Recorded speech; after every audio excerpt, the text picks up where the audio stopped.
Hello friends, welcome to Trident chef.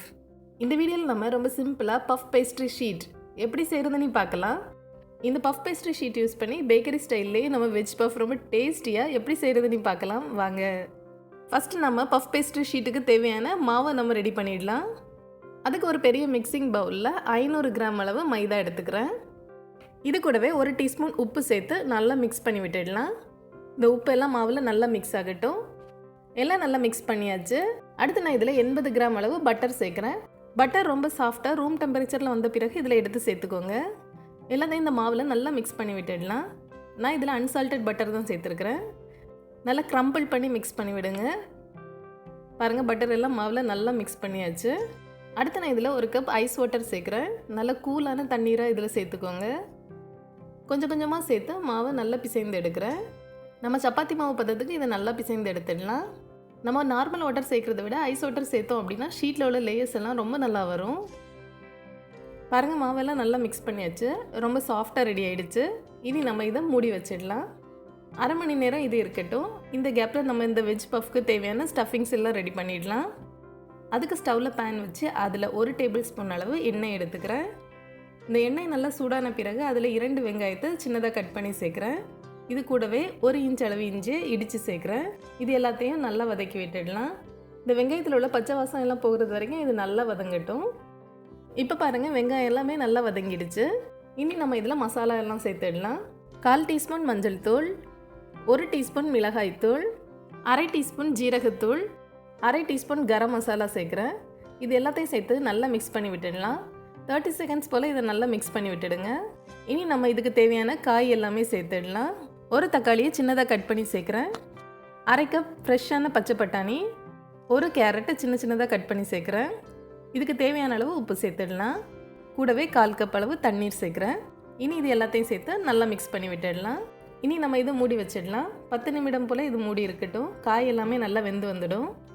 10 நிமிடத்துக்கு அப்புறமா நம்ம இதை ஓப்பன் பண்ணிடலாம். பாருங்கள், தண்ணீர் எல்லாமே வத்திடுச்சு.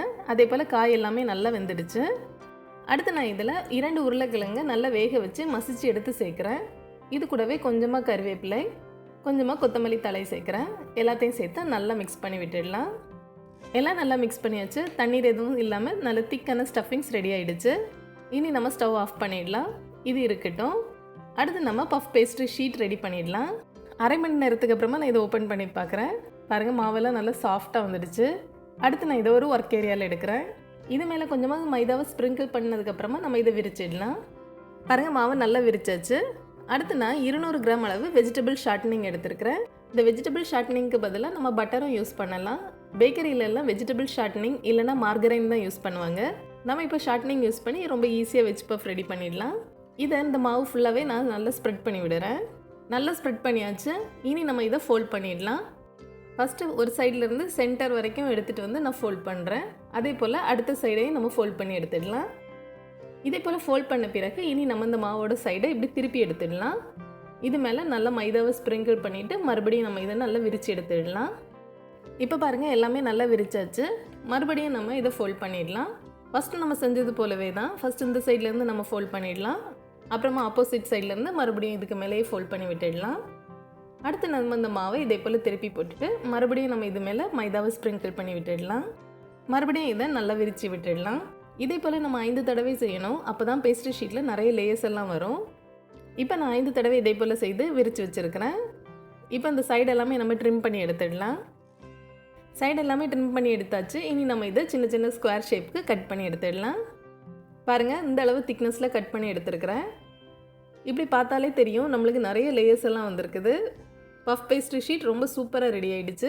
நம்ம தேவையான அளவு ஷீட்டை யூஸ் பண்ணிவிட்டு மீதி ஷீட்டை நம்ம ஸ்டோர் பண்ணிடலாம். ஃபஸ்ட்டு ஒரு பட்டர் பேப்பருக்கு மேலே ஒரு ஷீட்டை வைக்கிறேன். அதுக்கப்புறமா மறுபடியும் ஒரு பட்டர் பேப்பர் வச்சு அடுத்த ஷீட் வைக்கிறேன். நம்ம இப்படி ஒவ்வொரு பஃப் பேஸ்ட்ரி ஷீட்டுக்கு இடையிலையுமே பட்டர் பேப்பர் வைக்கிறதுனால ஒன்று ஒட்டாமல் வரும். இதே போல் நம்ம ஒவ்வொரு ஷீட்டுக்கு இடையிலையுமே ஒரு பட்டர் பேப்பர் வச்சுட்டு நம்ம ஒரு ஏர்டைட் கண்டெய்னரில் வச்சு ஃப்ரீசரில் ஸ்டோர் பண்ணிட்டோம் அப்படின்னா நம்மளுக்கு எப்போ தேவையோ அப்போ எடுத்து நம்ம பஃப் ரெடி பண்ணிடலாம். நீங்கள் பஃப்பை ரெடி பண்ணுறதுக்கு 2 மணி நேரத்துக்கு முன்னே ஃப்ரீசர்லேருந்து வெளியில் எடுத்து வச்சுக்கோங்க. நான் தேவையான அளவு ஷீட் எடுத்துகிட்டு மீதி ஷீட்டை நான் ஃப்ரீசரில் ஸ்டோர் பண்ணி வைக்கிறேன். ஃபஸ்ட்டு ஒரு ஷீட் எடுத்துகிட்டு நம்ம இதில் கொஞ்சமாக ஸ்டஃபிங்ஸ் வச்சிடலாம். இதோட எல்லா சைட்லேயுமே லைட்டாக கையில் தண்ணீர் தொட்டு தடவி விட்டுடுங்க. அதுக்கப்புறமா இதை நம்ம ஃபோல்ட் பண்ணிடலாம். ஃபோல்ட் பண்ணதுக்கப்புறமா ரொம்ப ப்ரெஸ் பண்ணாதீங்க, லைட்டாக இதே போல் ப்ரெஸ் பண்ணி விட்டால் போதும். பாருங்கள் ரொம்ப சூப்பராக வந்துடுச்சு. இதே போலவே நம்ம எல்லாமே ரெடி பண்ணி எடுத்துடலாம். ஃபஸ்ட்டு ஒரு பேஸ்ட்ரி ஷீட்டில் கொஞ்சமாக ஸ்டஃபிங்ஸ் வைக்கிறேன். அப்புறமா எல்லா சைட்லேயுமே தண்ணீர் வச்சு லைட்டாக தடவி விட்டுடலாம். இனி நம்ம இதை க்ளோஸ் பண்ணிடலாம். எல்லா சைட்லேயும் லைட்டாக ப்ரெஸ் பண்ணி விடுறேன். பாருங்கள் ரொம்ப நல்லா வந்திருக்குது. ஒரு பேக்கிங் ட்ரேயில் நம்ம ரெடி பண்ணி வச்சுருக்கிற பஃப் எல்லாத்தையுமே எடுத்து அரேஞ்ச் பண்ணி வச்சுருக்கிறேன். இனி நம்ம இதுக்கு மேலே கொஞ்சமாக பால் தடவி விட்டுடலாம். இது நல்லா பப்ஸ் பேக் ஆகி வர நேரம் மேலே உள்ள லேயர்லாம் நல்லா கலர் சேஞ்ச் ஆகி கிறிஸ்பியாக ரெடி ஆகி வரும். எல்லா பஃப்லேயுமே பால் ப்ரஷ் பண்ணியாச்சு. நம்ம இனி இது பேக் பண்ண ஸ்டார்ட் பண்ணிடலாம். ஒரு ப்ரீஹீட்டட் அவனில் 200 டிகிரி செல்சியஸில் 25 மினிட்ஸ் நான் இதை பேக் பண்ணி எடுக்கிறேன். பஃப் எல்லாம் நல்லா கிறிஸ்பியாக ரொம்ப சூப்பராக ரெடியாகி வந்துடும். 25 மினிட்ஸ்க்கு அப்புறமா பாருங்கள் ரொம்ப சூப்பராக பஃப்ஸ் எல்லாமே ரெடி ஆகிடுச்சு. மேலே உள்ள லேயர்லாம் நல்லா கலர் சேஞ்ச் ஆகிருக்குது. இந்த பஃப்ஸ் நம்ம பேக்கரியில் சாப்பிட்ற அதே டேஸ்ட்டில் ரொம்ப சூப்பராக இருக்கும். அவ்வளோதான், ரொம்ப சிம்பிளாக நல்ல கிறிஸ்பியாக டேஸ்டியான வெஜ் பஃப் ரெடி ஆகிடுச்சு. கண்டிப்பாக நீங்களும் இதை ட்ரை பண்ணி பாருங்கள். மீண்டும் ஒரு சுவையான ரெசிபியோடு விரைவில் சந்திப்போம். தேங்க்ஸ் ஃபார் வாட்சிங்.